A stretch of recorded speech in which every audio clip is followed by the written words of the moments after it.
welcome back to this, already the final segment of The Price of Business. I am your host, Kevin Price, talking to you about you and your business as we continue to work through the week, as we get to the weekend. A lot of people realize what they're working for, it seems like, is nothing but creditors, and they got a lot of pressure and a lot of financial ruin that they are dealing with, and they see so many commercials about bankruptcy, and they go out with friends who talk about bankruptcy, who they hated the process, but they feel like they got some relief. But the reality is they really got a whole new, different set of problems from that they paid a huge amount for. We have a guest here today, Robert Hinsley. He's with the Hinsley Law Firm, who takes a very different approach, and at his firm, the word bankruptcy is a curse word, it sounds like. It's a four-letter word. And Robert, want to thank you for coming by. You're really close to our location, but thanks for coming by and visiting with us today. Yes, literally 5 minutes walking distance. Yeah, and that's, we even have the same street. We're on the same street. So tell us a little bit. Kind of give us the overview, if you will, the history of your firm and your elevator speech, if you will. Well, a law firm started using and specializing in consumer rights some 15 years ago. And if you don't know your rights, you don't have any. We remind people of that. 90% of the population have no idea of the amount of rights that they have available to them in this state, because this state is a debtor-friendly state. Some states are creditors rule.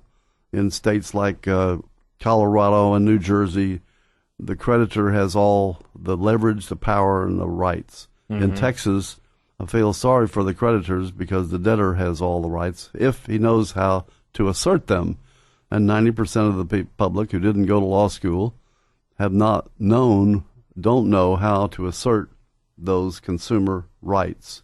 Yeah. And it's interesting is that, people, this is probably one of the friendliest states in the country for business. And so the assumption would be that this would be a place where businesses would rule in the courtrooms when it came to this. And so, again, it's buyer beware, isn't it? In the courtroom, the debtor rules. Yeah. And, but of course, the federal law put in place in 1978 under Bob Dole. The federal law is called the Fair Debt Collection Practices Act, and that federal law is about 4,000 rules and regulations that protect the debtor from the creditor. Yeah. And yet we're not here to teach people not to pay their debts. We're talking about people who maybe had two incomes or books written on this subject by Elizabeth Warren. She wrote one of the books. She's the #1 consumer advocate in the nation. And she wrote a book about the two-income trap, it's called.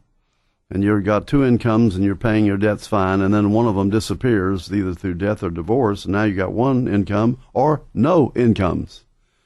And now what are you going to do with $50,000 or $100,000 worth of credit card debt? Well, in this state, if you hire a consumer lawyer, he will send letters to, and there are a handful in Houston, he'll send letters to the creditor, the primary creditor, and then to the debt collection company, then to the third-party debt collector, and then to the 5 down, 6, 7, 8, from A to B to C to D to E and F.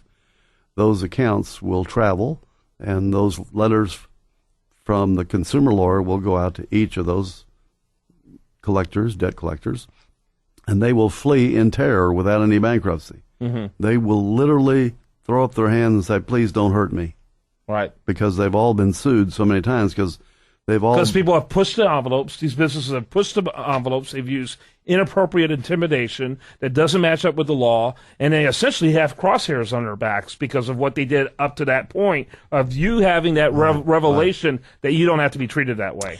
By the time a lawyer gets one of these accounts that's been down the road from A to B to C and D, he assumes there's been wrongdoing ahead of the lawyer. He assumes that he's going to have to answer for a lot of deception and fraud by not only the original creditor, maybe a credit card creditor, maybe a hospital creditor.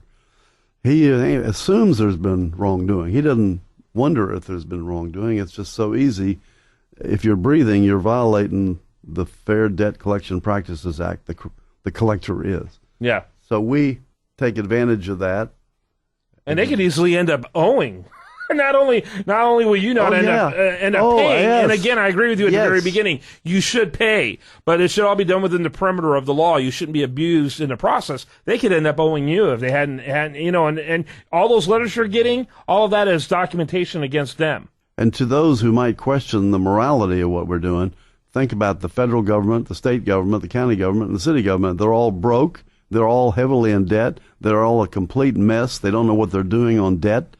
The federal government, the state government, county government, and the city government, they're the ones that have to be ashamed of themselves. Shame on them. Yeah. Absolutely. And by the way, I'm everyone knows me. I mean, I'm conservative / libertarian, really, in my perspectives. And I'm a big believer in businesses, and I believe in private property, and I believe in the right of being paid what you're owing and that type of thing. But I also believe in the idea of liberty, and I don't believe that people should be abused in the process. Ironically, one of the advice I gave my teenage kids, if they ever find themselves in a backseat of a police car for whatever reason, because stuff happens. Let me tell you, they could just be in the wrong place, wrong time. I told them, don't say a single word until they contact me. They don't say a single word. And guess who I'm going to call as soon as they contact me? I'm going to contact a criminal attorney. Lawyer, yeah. Yeah, because you don't understand, the law enforcement is in the conviction business, not the justice business, the conviction business. And so, people have to think about what their rights are. Miranda rights were fought for. Those were rights that came over time and were fought for. You ought to exercise those rights, don't you think? Well, like I said, if you're in some other state, the creditor owns you, and you can't do anything. In fact, I've had a number of people living in Colorado and other states move at my suggestion to Texas. Wow. So they could take advantage of the Texas law here. Gotta love it. So again, the company is called the Hinsley Law Firm, but to find it is such a great website. Consumers, that's with an S at the end, consumersdefense.com. That's consumersdefense.com. Final thought before we let you go. Well, just knowledge is power, and this is the best example and proof of that axiom. If you don't have the knowledge, you don't have any power. And the way to get that knowledge is for free. Come and learn about it with no cost from our seminars. We do 2 a week, Tuesday at 10 a.m. and Thursday at 2 p.m. But phone first and register, and then you come in scared to death, and you leave as if you nothing to be afraid of. Feel kind of emboldened by the time you leave. Very, very. Go to consumersdefense.com, click the contact page. There's your phone number, and I'm assuming that your events on Tuesday and Thursday are at the Savoy address? Yes. Yeah. Make sure you check it out. Again, it's consumersdefense.com. You can't find an easier website than that. Just hit the contact page on the navigation bar. Thanks so much for being with us. All right. When we're back with you tomorrow on Friday's show, hard to believe, time goes fast when you're having fun. We'll have much more for you. Do want to remind you the best content here shows up over there at usdailyreview.com. While there, like it on Facebook, follow it on Twitter. I'm Kevin Price, wishing you a great day of business.